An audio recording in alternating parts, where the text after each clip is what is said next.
Inaanyayahan kong tumayo upang tayo manalangin. Tayo po ay manalangin. Panginoon Diyos na makapangyarihan sa lahat, kami po ay nagpupuri at nagpapasalamat ngayong gabi na kami iyong tinipon upang kami manambahan. Nawa, Panginoon, samahan mo kami ng iyong banal na Espiritu upang ito ay maging pagpapala sa amin at maging kalugod-lugod sa inyo ang aming gawain ngayong gabi. Panginoon, patawarin mo kami sa aming pagkakasala na gawa at linisin upang ito ay maging pagpapala at maging kalugod-lugod kami sa inyong harapan, Panginoon. Nawa, pagkaluban nyo ng karunungan ang aming mensahero upang ito ay bahagi ng naayon sa iyong kalooban at pangunahan mo kami ngayong gabi, Panginoon. Lahat po ito, Panginoon, aming pinasasalamat sa pangalan ng Panginoon Hesus. Tayo po'y magpuri sa ating Panginoon. Awitan po natin siya. Great is the Lord.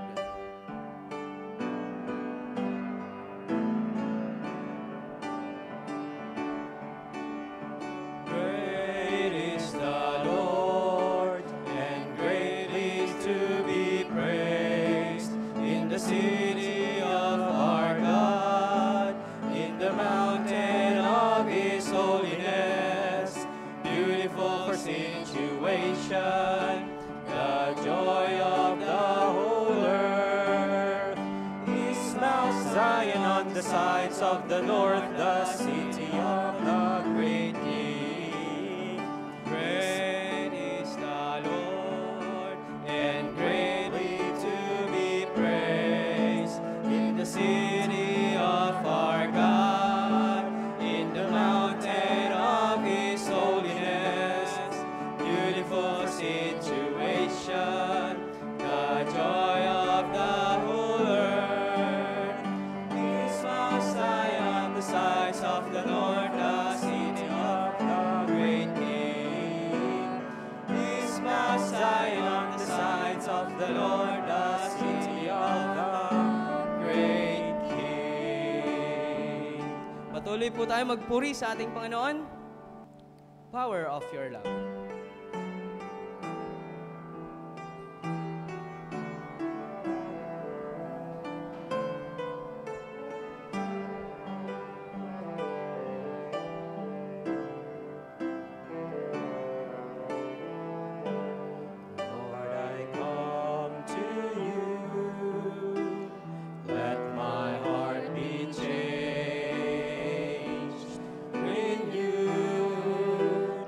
Flowing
kamustahin po natin ang bawat isa.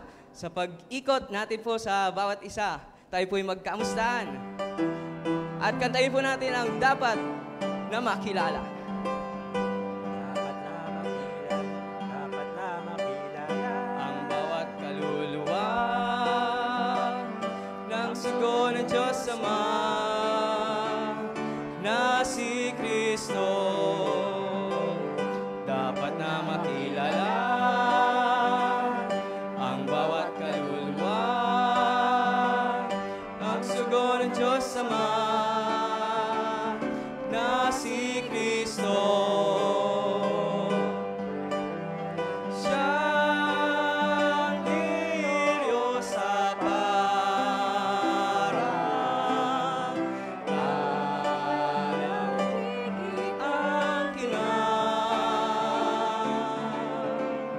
ang may higit na kagandahan ang Panginoong Jesus. Dapat na Kilala ang bawat kaluluwa ng sugo ng Diyos Ama na si Kristo. Amen po. Maaari na po muna tayong magsiupo at dako po tayo sa ating announcements. Midweek service and prayer meeting every Wednesday po yan, 7 p.m. via Facebook live stream. Yan po. And Adult Sunday School, every Sunday po yan. At pwedeng-pwede po tayong umattend dyan. Welcome na welcome po tayo dyan. And Sanctification, Part 2, continuation po yan ng ating Adult Sunday School. Yan, sa darating po ng ating February 18, this Sunday po yan. And Goyi Cubao Home Bible Study every Wednesday and Saturday. Yan. Tayo ba ay magmamana ng kaharian ng Diyos? Tayo ba? Amen po ba? Amen. Yan. Ayan po ang ating tema this Sunday po. Unang Korinto, Kapitulo 6, versikulo 9 hanggang 11. Ayan po. Yan. At ano pong event this Sunday, isa pang event. Ano po ba yun? Yan, araw ng mga puso. Yan po ang ating Couple Sunday. Yan, inaanyayahan ko rin po lahat ng couples dyan. Pwedeng-pwede po kayong umattend sa ating worship Sunday service. Yan po, dahil meron po tayong event na Couple Sunday. This Sunday po yan. Yan. At tayo po'y pinagpaala ngayong gabi na makakapakinig ng natatanging bilang.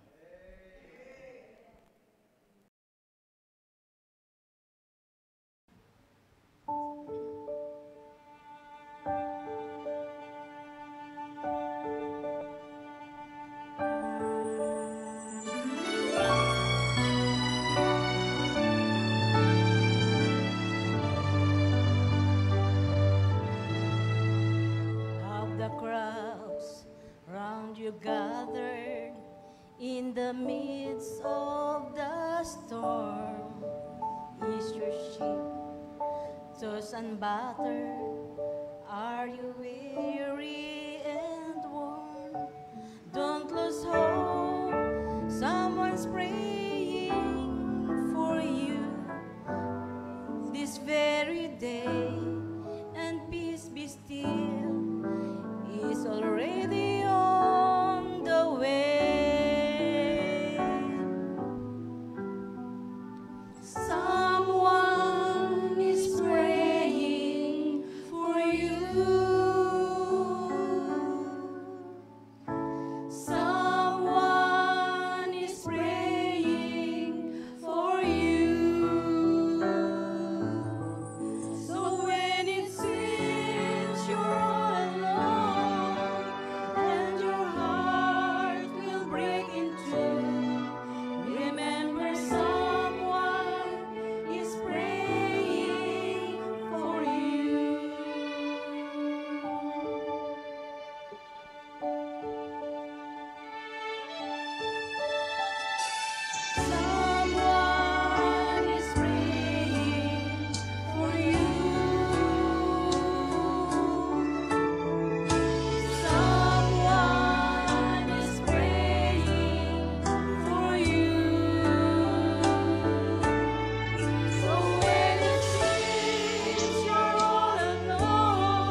it seems that you prayed till your strength is all gone, and your tears fall like raindrops all the day long. He cares and he knows just how much you can bear. He'll speak your name to someone in prayer.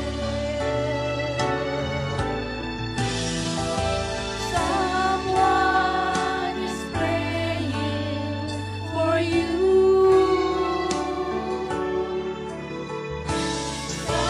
Someone is praying for you.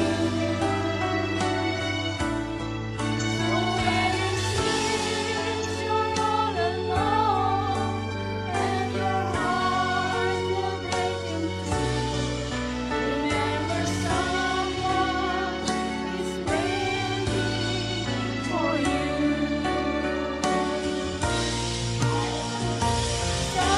Someone is praying for you.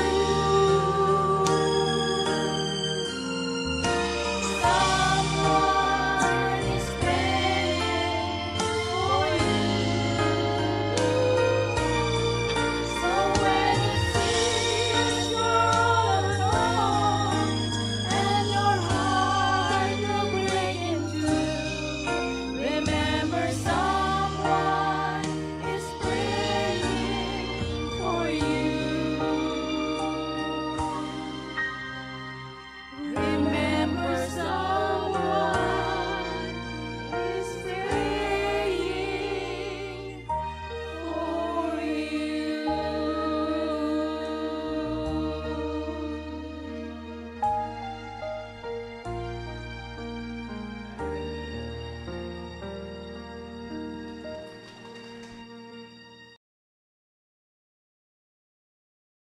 Yun po, tayo po ulit magsitayo para sa isa pang awitin. In moments like this.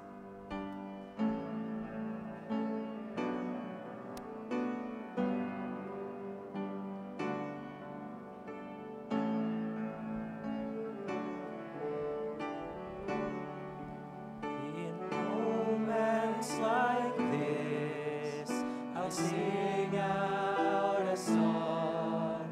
I sing out a praise song to Jesus.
maaari na po tayo magsiupo at ihanda po natin ang ating puso't isipan sa pakikinig ng salita ng ating Panginoon. Sa pangunguna po yan ni Brother Elcon Gino.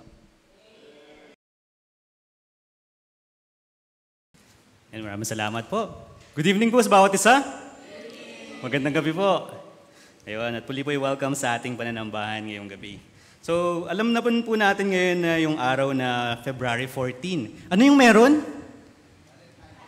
Valentine's. Diba? So, karamihan ng mga tao ngayon, hindi lang sa Pilipinas, bagkus sa buong parte ng mundo, ay nagdiriwang ng tinatawag nilang Valentine's Day. Diba? Ito yung araw ng pag-ibig daw na tinatawag nila.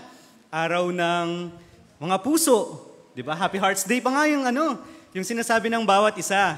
Kayo po, may nagbati ba sa inyo na Happy Valentine's Day or Happy Hearts Day? Meron. Di ba? So nakakatuwa pong isipin na ngayon, yung tinataguro ang araw ng mga puso. Siguro po yung may nabasa po akong isang joke. Sabi niya,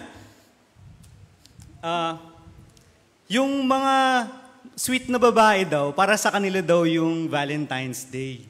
Pero para sa mga matatapang na babae naman, antayin nyo daw yung yung araw ng kagitingan. Para po sa mga matatapang daw yung araw ng kagitingan. So, malamang siguro, since maraming mga kababaihan na nandito, nag-aantay po tayo ng araw ng kagitingan. Di ba? Pero, anyways, going back po sa pag-aaralan natin ngayong gabi, nabanggit ko po kanina na napakaraming tao na nagdiriwang ng Valentine's Day ngayong araw na ito. Pero, tanong ko po, alam niyo po ba kung ano yung history ba't nagkaroon ng Valentine's Day? Diba? So napakaraming tradisyon na ginagawa ng mga Pilipino. Napakaraming mga feast na sineselebrate. Pero hindi po natin alam kung ano yung history ng mga yon. At base po sa aking pag-aaral, sabi po sa history.com na ang Valentine's Day pala ay ginawa ng mga Romanong pare upang sa ganun ito po ipinangalan nila kay Saint Valentine nila. Kung saan, si Saint Valentine nung mga panahon na yon, na ang emperor pa ay si Claudius II, ay naglabas ng utos na lahat po ng mga kalalaki, mga batang lalaki, ay dapat sumali sa kanilang army, imbis na mag-asawa. Sapagkat napansin nila na napakakonti lang ng mga lalaki na tumutulong or sumasama sa kanilang pangkat. Pero si Valentine nga, yung Father Valentine nila, ay hindi sang-ayon dun sa utos na yon ni Emperor Claudius. Kaya ang ginawa niya, palihim niyang kinakasal yung mga gustong magpakasal. Nalaman to nung emperor. At ang ginawa niya, pinahuli si Valentine at ipinapatay. Pinugutan din ng ulo. Kaya siguro dahil Roman nga or pari nga si Valentine, ginawa nilang santo si Valentine. Yun, doon nagsimula yung Valentine's Day. Pero sa likod po nun, meron pang itinatago na history ang Valentine's Day. So based din po sa aking pag-aaral, ang Valentine's Day pala dati ay tinatawag isang pagan feast na tinatawag nilang Lupercalia. Lupercalia was a fertility festival dedicated to Faunus. Ito po yung god of fertility ng mga Greeks and Romans. Roman god of agriculture rather, as well as the Roman founder Romulus and Remus. So ginagawa nila na itong festival na to para purihin yung Diyos ng fertility nila.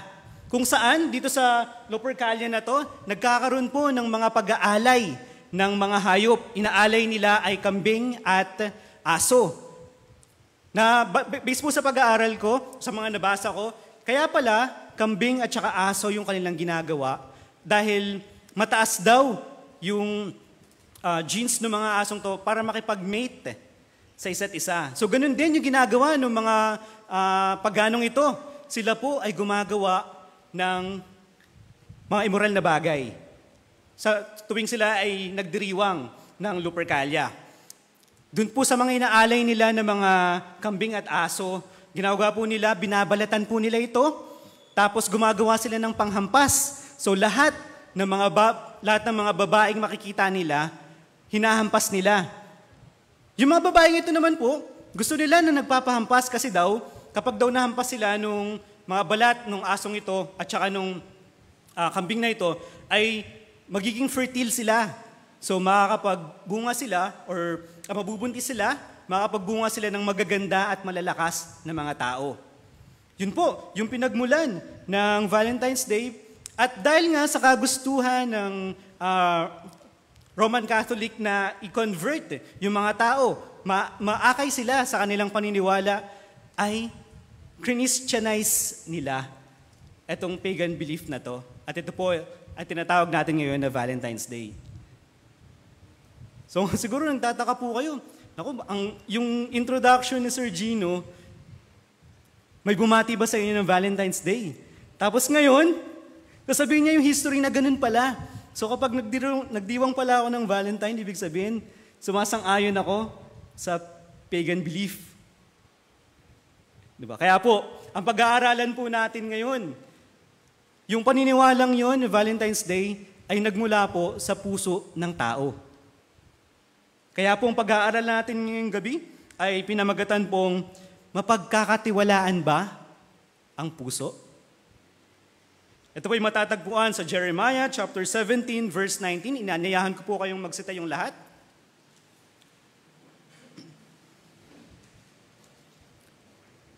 Atin pong basahin in English, Jeremiah chapter 17 verse 9. The heart is deceitful above all things and desperately wicked. Who can know it? In Tagalog naman po, sino ang makakaunawa sa puso ng tao? Ito'y mandaraya at walang katulad. Wala nang lunas ang kanyang kabulukan. Tayo po'y manalangin. Amang banal, Diyos na makapangyarihan sa lahat, maraming salamat po sa gabing ito na inyong pinagkalob sa amin upang kami po'y makapag-aral. Aking dalangin, Panginoon, na basbasan niyo po ng banal na Espiritu ang bawat isa upang sa ganun ay matuto po kami ng nais niyo po sabihin sa amin, Panginoon, at nawa po ay suriin namin ang aming mga puso kung ano ay mga dapat at hindi dapat namin gawin. Muli po, ako ay nagpapasalamat sa lahat ng ito. Ang lahat ng ito ay aking dalangin sa matamis na pangalan ng inyong anak na si Jesus. Amen. So maaari na po kayong magsipon lahat. So base po sa ating binasang teksto, Jeremiah chapter 17 verse 9. Tayo po ay mag-aaral ng dalawang punto. Unang punto po natin ay ang katangian ng puso ng tao. At ikalawang punto naman, bantayan ang ating mga puso. So hindi naman po, punta natin yung katangian ng puso ng tao. At hindi po lingid sa ating kaalaman kung ano yung function ng puso ng tao sa ating mga tao, di ba? So yung puso ng tao po yung nagpo-pump ng blood, ng red blood sa ating buong katawan upang sa ganun, ma-deliver yung oxygen at mag-function ng maigi yung buong parte ng katawan ng tao at saka ng mga hayop, syempre. Yun po yung pangunahing ginagawa ng puso. Pero po, itong pag-aaralan natin gabi, hindi po tungkol sa anatomy ng tao. Hindi po yung tungkol sa literal na function ng puso ng tao. Bagkus, naniniwala tayo na minsan ng puso natin, ito yung nagdidikta kung ano yung paniniwalaan natin. Ito yung nagdidikta ng ginagawa natin or yung consciousness natin. Diba? Yun po, yung pag-aaralan natin ngayong gabi. So gaya po ng sabi ko kanina, unang punto natin, ang katangian ng puso ng tao. So may kita po natin sa Jeremiah chapter 17 verse 9 na ang puso pala ng tao ay mandaraya. Sino na po naloko sa inyo? May nagsinungaling, na-scam, nairaman ng pera, tapos hindi nagsole. Sabi, babalik ko next week eh. Kaya lang hindi natatapos mo yung next week eh. Kaya patuloy na hindi nababayaran yung mga utang. Marami pong mga ganyang bagay, di ba? Maraming mga kasinungalingan na nasasabi sa atin, tapos hindi naman nangyayari. Di ba? So ganun din po yung puso natin. Ganun din yung puso ng tao. Natural po sa tao na maging mandaraya ang puso. Sapagkat nung nagkasala si Eva at Adan, nung kinain nila yung pinagbabawal na prutas ng good and wisdom, di ba? The fruit of good and evil. Nagkaroon po tayo ng old sin nature. At ever since po nun, naging natural sa mga tao na maging masama ang kanilang puso. At dito po nakita natin na binabanggit ni Jeremiah, the heart is deceitful above all things. Mandaraya. So paanong paraan kaya, Brad, na dinadaya ng puso tayo? Unang-una po makikita natin dito na dinadaya tayo ng ating puso sa pag-aakala na lagi tayong matuwid. Na righteous tayo sa lahat ng bagay. Tingnan po natin itong versikulo na to. Luke chapter 18 verse 9 to 14. Ito po yung parable of the Pharisee and the tax collector. Medyo maliit po, kaya babasahin ko na lang. And sinabi rin sa kanya, verse 9, sinabi rin sa kanya ang talinhagang ito sa mga taong matuwid ang tingin sa sarili at hinahamak naman ang iba. May dalawang lalaking pumasok sa templo upang manalangin. Ang isa ay Pariseo at ang isa naman ay maniningil ng buwis. Tumayo ang Pariseo at nanalangin ng ganito, O Diyos, nagpapasalamat ako sa iyo sapagkat hindi ako katulad ng iba na mga magnanakaw, mandaraya, mga ngulunya, o kaya ay katulad ng maniningil ng buwis na ito. 2 beses akong nag-aayuno sa isang linggo at nagbibigay rin ako ng 10% mula sa lahat ng aking kinikita. Samantalang ang maniningil ng buwis na may nakatayo sa malayo at di man lamang makatingin sa langit. Dinadagukan niya ang kanyang dibdib at sinabi, O Diyos, mahabag kayo sa akin, isang makasalanan. Sinasabi ko sa inyo, ang lalaking ito'y umuwing matuwid sa harapan ng Diyos at hindi ang Pariseo, sapagkat ang sinumang nagmamataas ay ibababa at ang nagpapakababa ay itataas. So gaya po ng parable na ito na sinabi ng ating Panginoon. Kagaya minsan ng mga Pariseo, siguro ginagawa niya lahat ng 10 utos. Sabi niya pa nga, nag-aayuno siya. So tingin niya sa sarili niya, siya ay matuwid. Maganda pong bagay na maging matuwid tayo, di ba? So walang kapintasan kagaya ni Daniel. Magandang, ganun yung pananaw sa atin ng mga tao. Pero po, anong naging kasalanan nitong Pariseo na to?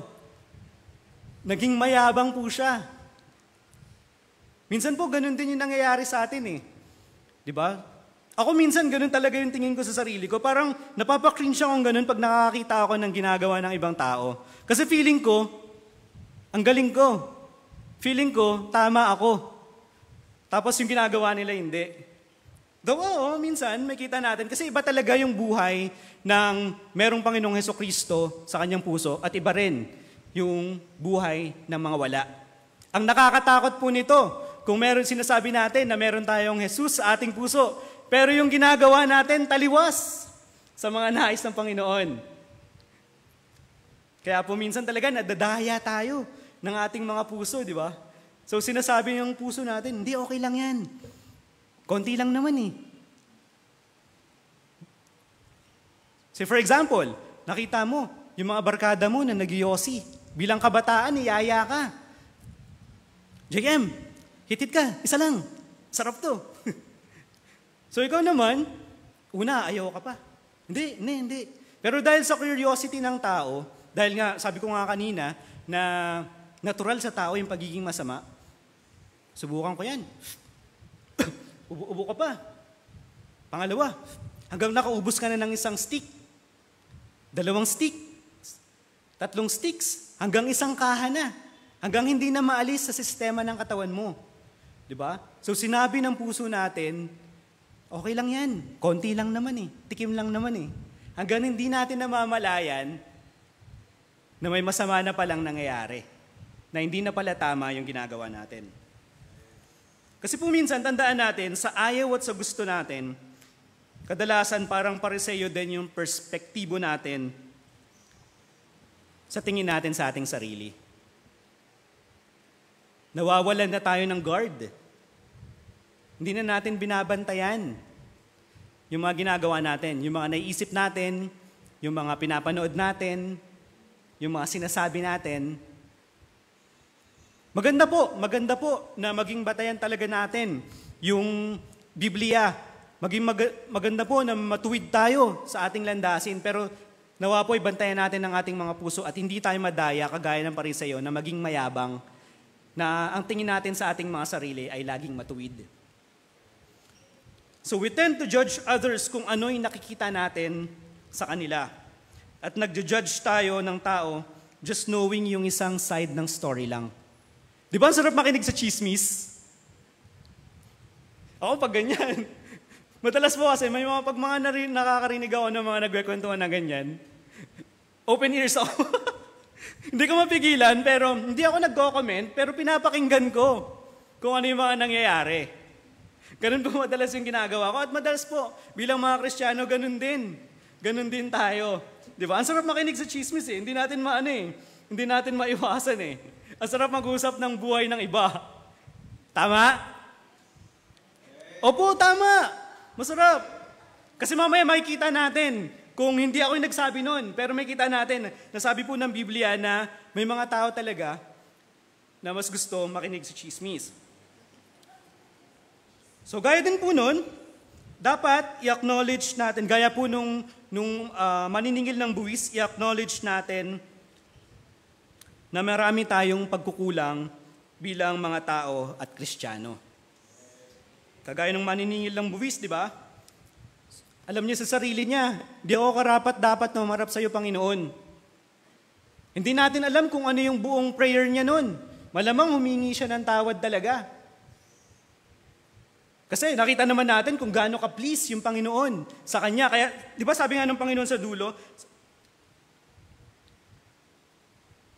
ayun, sabi sa kanya, sinabi ko sa inyo, ang lalaking ito'y umuuwing matuwid sa harap ng Diyos.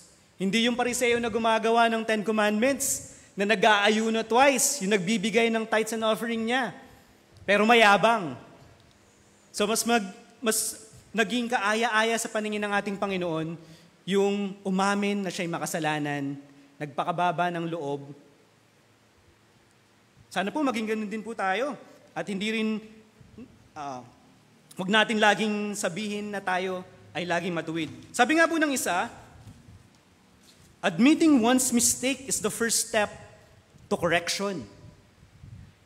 Ang pag-amin ng pagkakamali ay ang unang hakbang sa pagwawasto.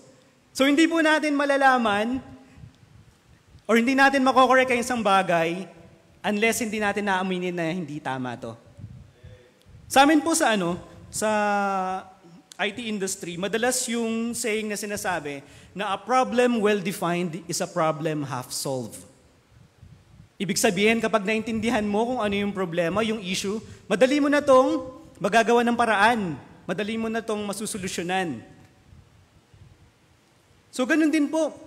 Nawa alamin natin sa ating mga sarili kung ano ba yung mga tinatago nating kasalanan.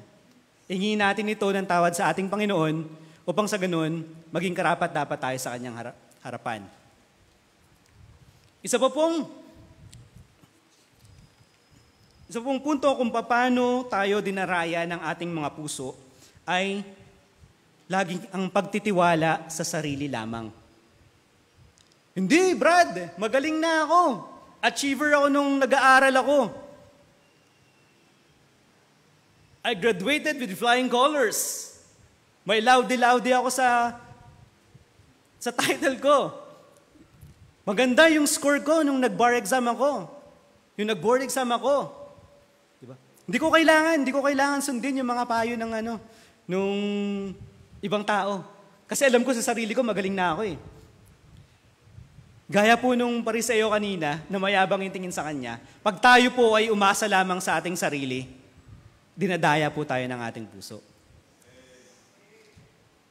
Sabi po sa Kawikaan, chapter 28, verse 26, ang nagtitiwala sa sariling kakayahan ay mangmang, ngunit ang sumusunod sa magandang payo ay malayo sa kapahamakan. Di ba napakagandang reminder ng ating Panginoon to? Kung magtitiwala lamang tayo sa ating kakayahan, wala, madadapa tayo. Oo, magaling tayo. Marami tayong mga ideas na naiisip. Magaling tayo mag-construct ng mga words natin. Maraming gumibilib sa atin. Pero kung pagtitiwala lamang po sa sarili yung gagawin natin, Magaling ka ngayon, paano bukas?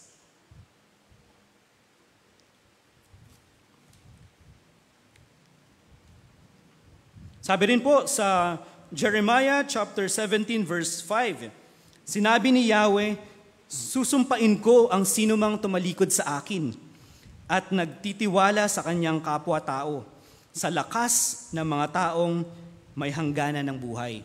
So hindi rin pala tama na magtiwala din tayo sa ibang tao lang. Dapat pala hindi ko pagtitiwalaan yung sarili ko lang at hindi rin ako magre-rely, magiging dependent sa ibang tao lamang. Bagkus ang nais po ng ating Panginoon na tayo ay dumepende sa Kanya.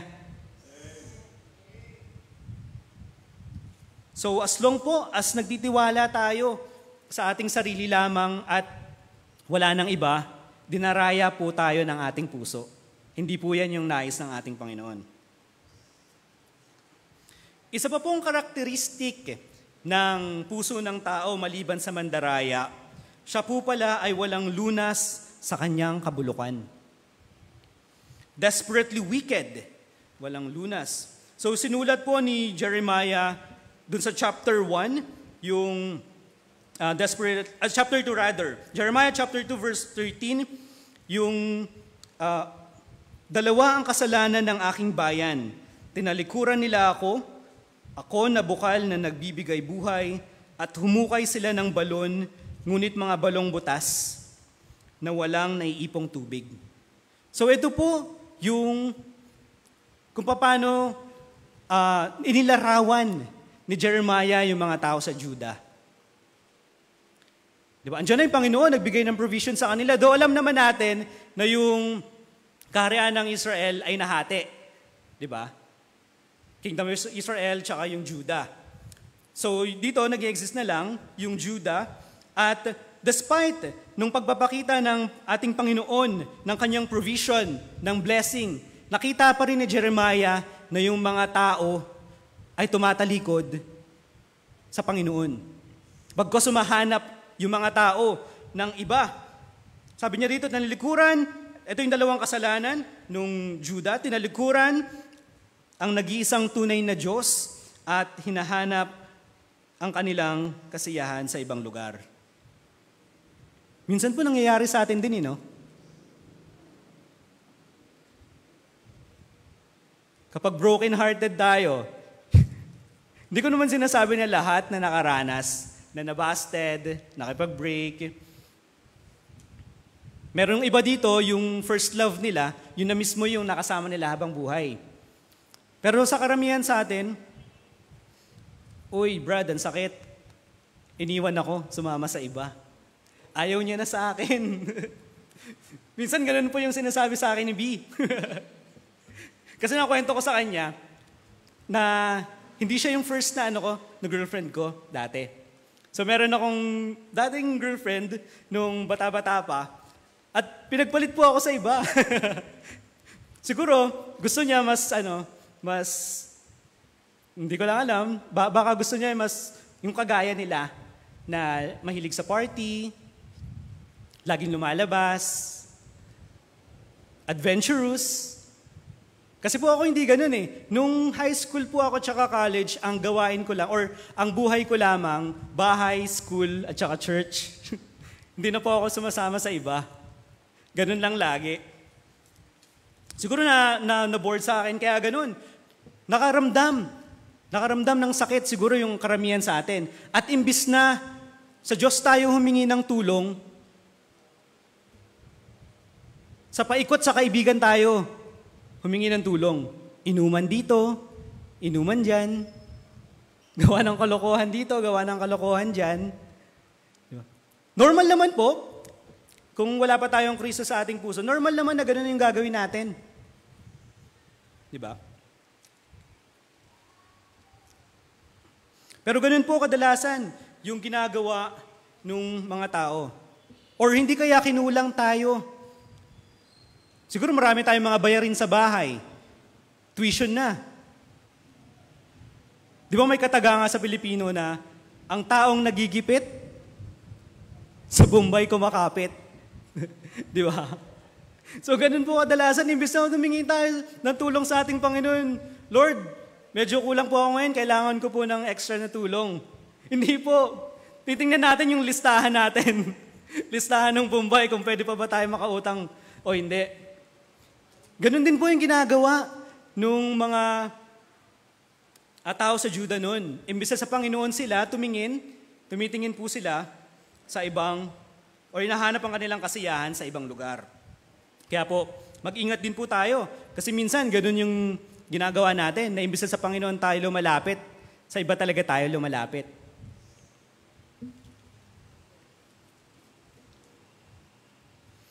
At malamang yung nangyayaring mga kasalanan noon, noong mga panahon ni Jeremiah, ay nangyayari pa rin hanggang ngayon. Sabi nga po sa Romans chapter 1 verse 29 to 32, naging alipin sila ng lahat ng uri ng kasamaan, kabuktutan, kasakiman, maruruming pag-iisip, pagkainggit, pagpaslang, pagtatalo, pandaraya at masamang hangarin. Sila ay naging mahilig sa chismis. O hindi po sa akin galing yan ha. Tingnan nyo na lang po sa Romans chapter 1 verse 29. Yan. Sa verse 30 naman, mapanirang puri, nasusuklam sa Diyos, walang pakundangan, mapagmataas, mayayabang, mapagkathan ng kasamaan, at suwail sa magulang. Kahit pala yung pagiging suwail sa magulang, yung hindi sumusunod sa kanilang mga magulang, masasamang gawain na rin pala ito. Sila ay naging mga hangal, mga taksil, mga walang puso, at di marunong lumingap sa kapwa. Verse 32, nalalaman nila ang utos ng Diyos na karapat-dapat sa parusang kamatayan ang mga ginagawa nito. Gayunman, hindi lamang patuloy sila sa paggawa nito, kundi sumasang-ayon sila sa mga gumagawa rin ng mga ito.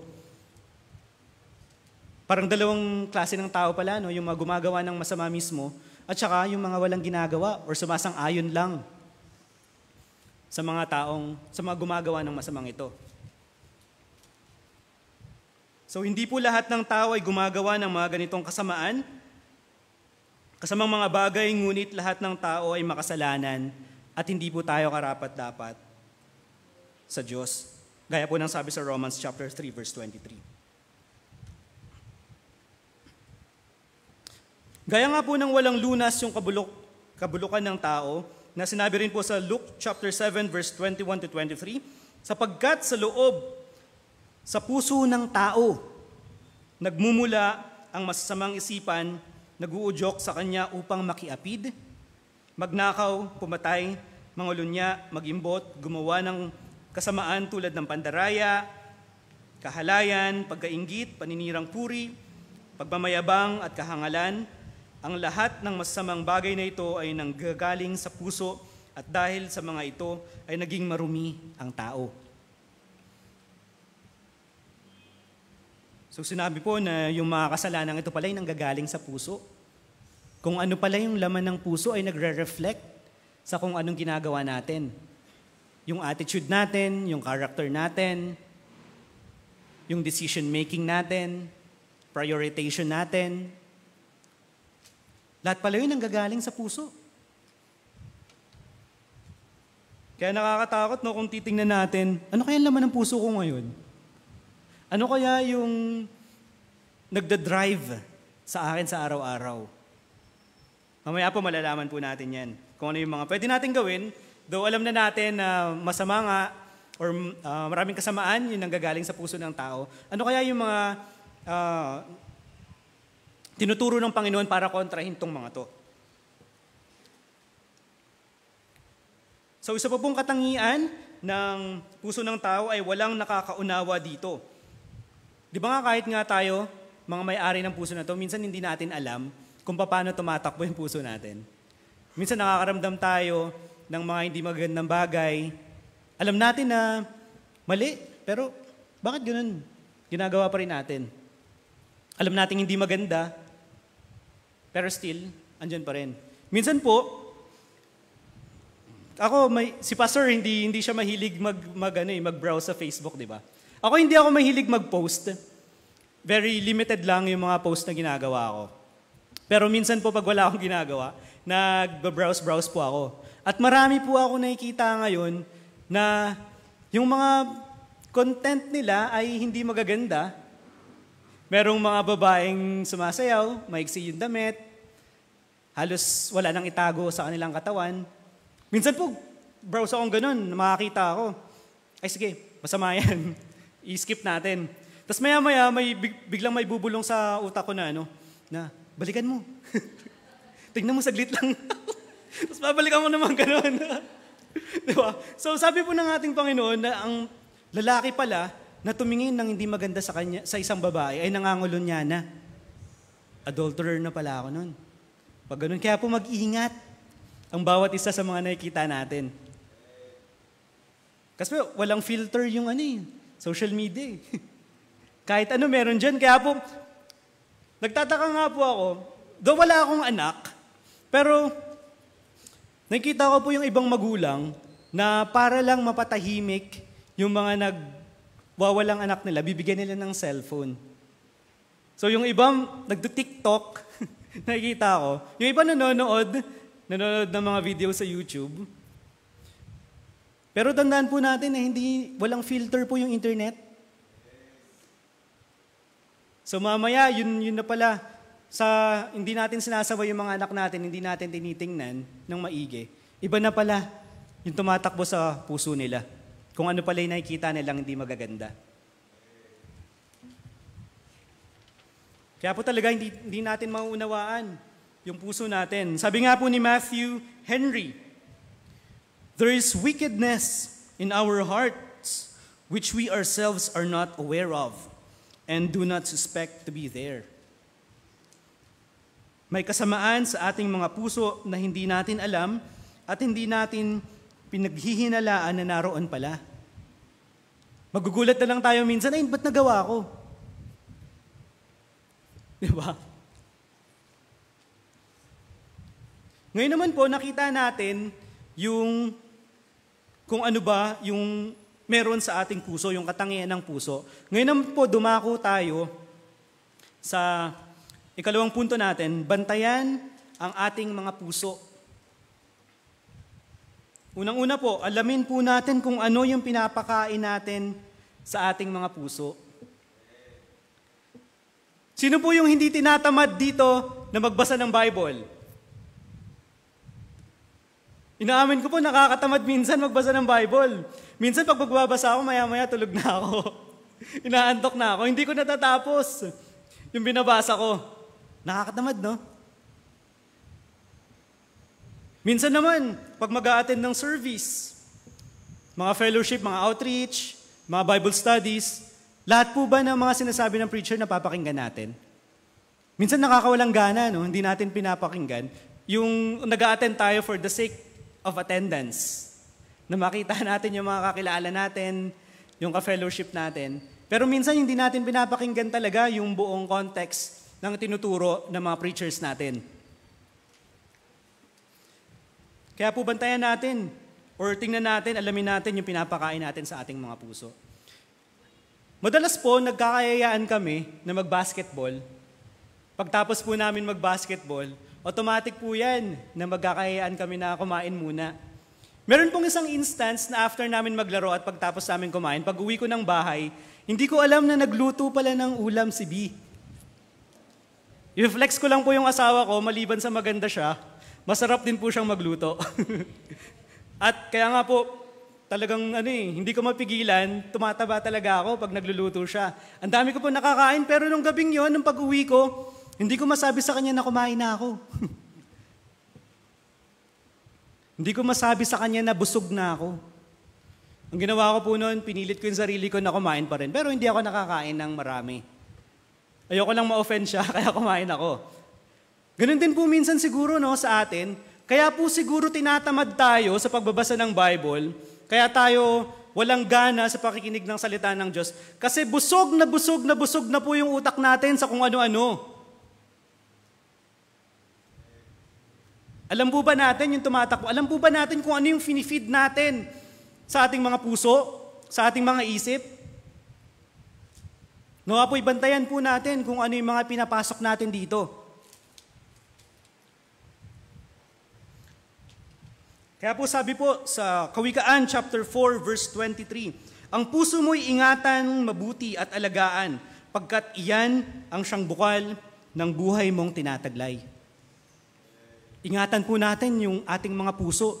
Huwag po nating hayaan na yung kabulukan ng kasalanan, yung sumira sa ating mga puso. Sabi rin po sa Hebreo chapter 13 verse 9, huwag kayong patangay sa mga sari-sari at kakaibang katuruan. Mas mabuti para sa atin ang mapanatag ang ating kalooban sa pamamagitan ng kagandahang loob ng Diyos kaysa sa pamamagitan ng pagsunod sa mga walang pakinabang na utos tungkol sa pagkain. So dapat din po, naingatan din po natin, saliksikin po natin lahat po ng naririnig natin, lahat po ng nakikita natin. Kasi po hindi lahat, especially ngayon, na usong-uso talaga yung social media, hindi lahat ng sinasabi ng mga tao ay tama. Kaya po dapat saliksikin natin kung naaayon po ba yung mga ideolohiya na to sa sinasabi ng ating Panginoon.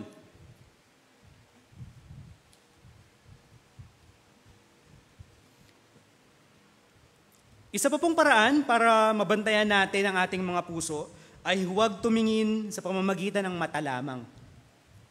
Sabi po sa 1 Samuel chapter 16 verse 7, ngunit sinabi sa kanya ni Yahweh, huwag mong tingnan ang kanyang taas at kakisigan sapagkat hindi siya ang pinili ko.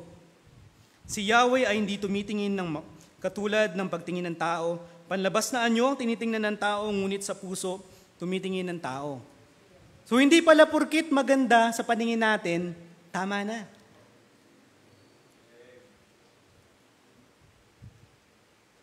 Hindi po lahat ng tinatanggap ng karamihan ng mga tao na ideya ay tama na. Kadalasan po yung mga sinasang-ayunan ng karamihan, yun pa pala yung taliwas sa salita ng Panginoon. Kaya po, naway wag lamang tayo sa mata tumingin, bagkos maging mapagmatsyag tayo, gaya sa sabi sa Proverbs chapter 4 verse 23, keep thy hearts with all diligence, for out of it are the issues of life. Magkaroon ng sariling pag-aaral sa mga bagay-bagay. Kaya po nang sabi ko kanina, hindi porket tanggap ng karamihan ay ito na yung tama. Di bali pong i-bash tayo ng karamihan basta po yung ginagawa natin ay naayon po sa salita ng Panginoon. Di bali ng kaaway natin, lahat ng tao, pero kakampi po natin ang ating Panginoon. Kaya po bantayan po natin ang ating mga puso. At higit sa lahat, para mabantayan natin ng maayos ang ating puso, si Kristo ang maging sentro ng ating buhay. Romans chapter 13 verse 14, gawin nyo ang Panginoong Hesukristo bilang sandata at huwag ninyong pagbigyan ang laman upang masunod ang mga hilig nito. Tama nga naman, di ba? So kapag yung sarili pa natin yung nakaupo sa sentro ng buhay natin, puro tawag ng laman yung naiisip natin. Pero pag binago tayo ng ating Panginoon, siya na yung umupo sa sentro ng ating puso. Mapapansin po natin na hindi na puro tawag ng laman yung ginagawa natin. Bagkos kung ano yung maganda sa paningin ng ating Panginoon. Search God's truth instead of worldly truth. Jeremiah 29 verse 13, and ye shall seek me and find me when ye shall search for me with all your heart. So kapag pala hinanap natin ang Panginoon ng buong puso natin, mahanap pala natin siya. Hindi pala sapat yung, Lord, nandiyan ka ba?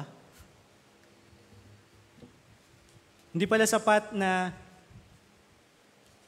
tatanungin lang natin yung ating Panginoon. Magpipray lang tayo na kailangan natin ng guidance.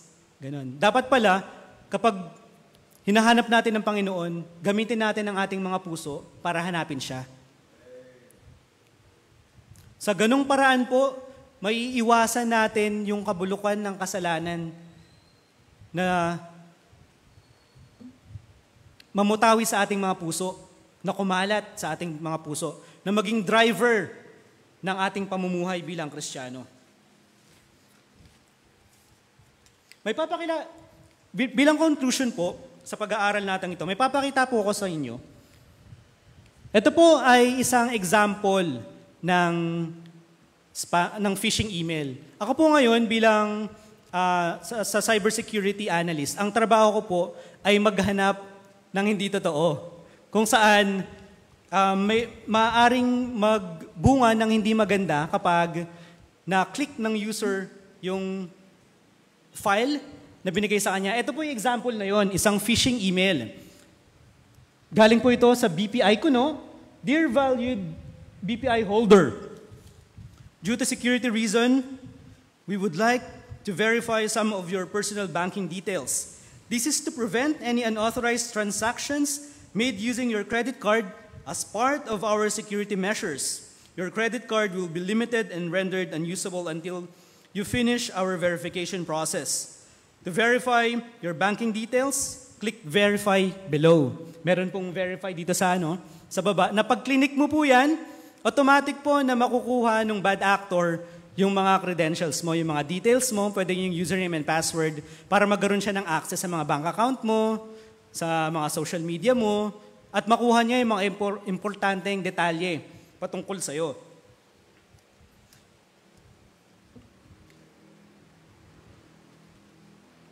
So ganun din po minsan yung puso ng tao, gaya ng panglilin lang na ginagawa ng mga scammer na to. Kasi paano ko nalaman na scam to? Kasi wala naman akong BPI credit card ng mga panahon na to. Bigla akong nagkaroon. Kung hindi mo siya sisiyat sa atin, mapapaniwala ka. Ay, oo nga, no. Yung baka na hahack na ako. Baka meron ng iba na nag-a-access ng account. Pindutin ko nga to. Minsan po, ganun din yung puso ng tao eh. Meron tayong mga idea na nababasa, nakikita, nakala natin totoo. Nakala natin, maganda yung kalalabasan. Pero hindi pala, phishing email pala. Pag tinanggap natin yung ideya na ito, meron palang hindi magandang kalalabasan. Kaya po, bilang hamon po sa gabing ito,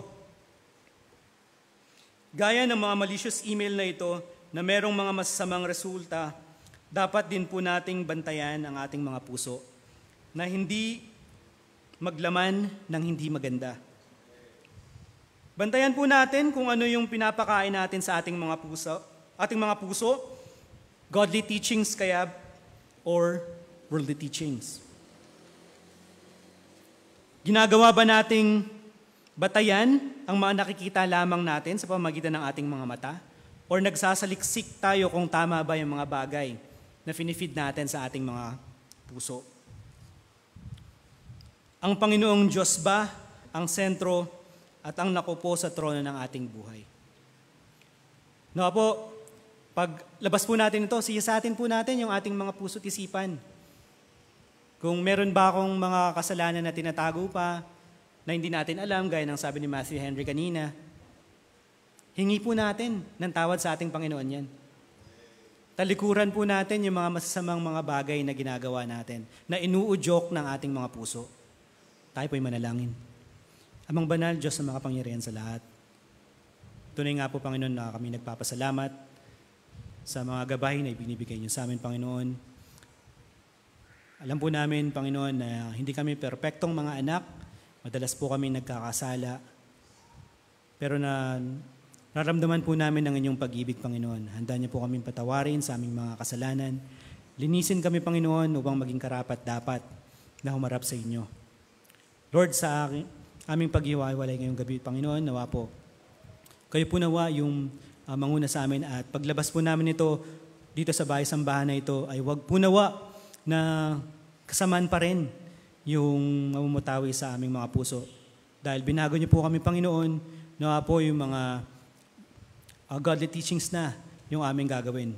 Yung mga tama po, i-admit po namin na may mga bagay kaming hindi nagagawa upang sa ganun, sa pamamagitan ninyo, makokorek po namin ito. Sa inyo lamang po kami umaasa, Panginoon, at ang lahat ng ito ay aking dalangin sa matamis na pangalan ng inyong anak na si Jesus. Amen. Maraming salamat po. Ngayon po ay tayo dadako naman sa pagbibigay ng ating mga kaloob at ikapo.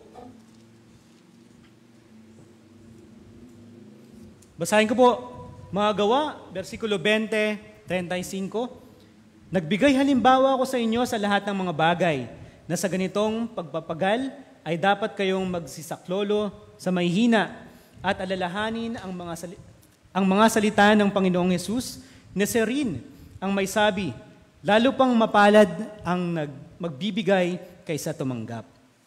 Ang magbigay rather. Tawagin po natin yung ating mga ushers. Tayo po'y manalangin. Amang banal, Diyos ng mga pangyarihan sa lahat, kami po'y dadako sa aming pagbibigay ng ikaput kaloob. Aking dalangin, Panginoon, na tipuin niyo po ang aming mga puso't isipan upang sa ganoon kami po'y makapagbigay ng naayon sa aming mga puso, Panginoon, at papuri po namin ang inyong pangalan. Ang lahat po ng ito'y aking dalangin sa matamis na pangalan ng inyong anak na si Jesus. Amen.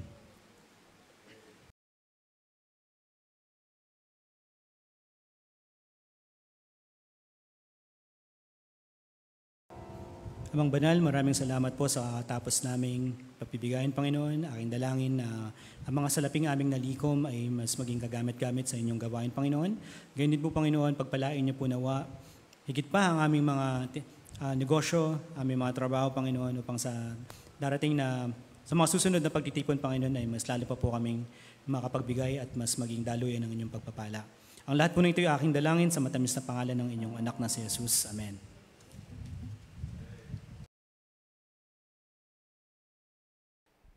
Tayo po ulit magsitayo para sa huling awit.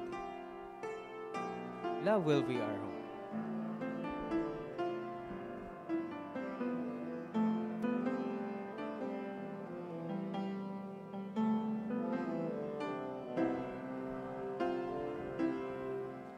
If home is really where the heart is, then home must be a place we all can share.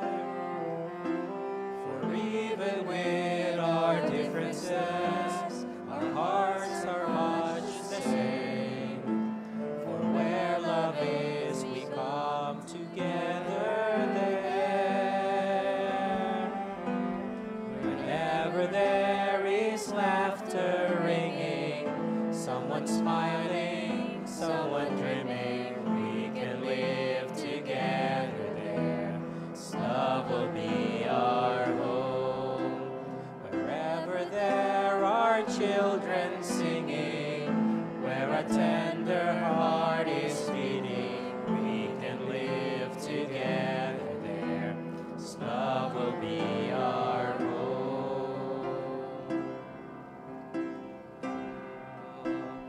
Our hearts can be a family, and hope can bring this family face to face. And though we may be far apart, our hearts can be as one. Love brings us together in one place. Whenever there is laughter ringing, someone smiling, someone dreaming, we can live together there. This love will be our home.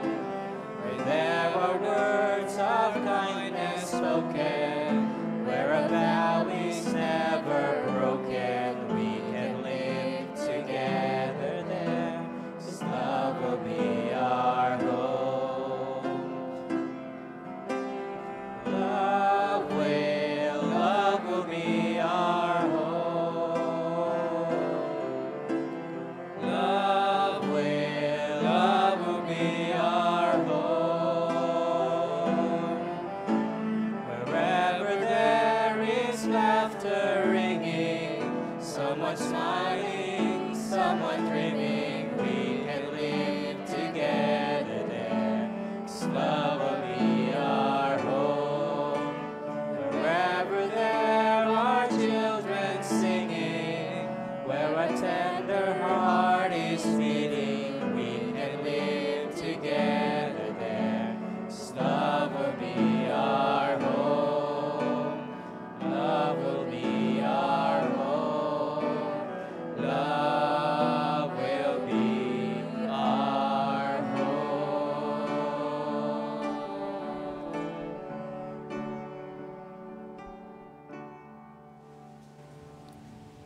Tayo po'y manalangin.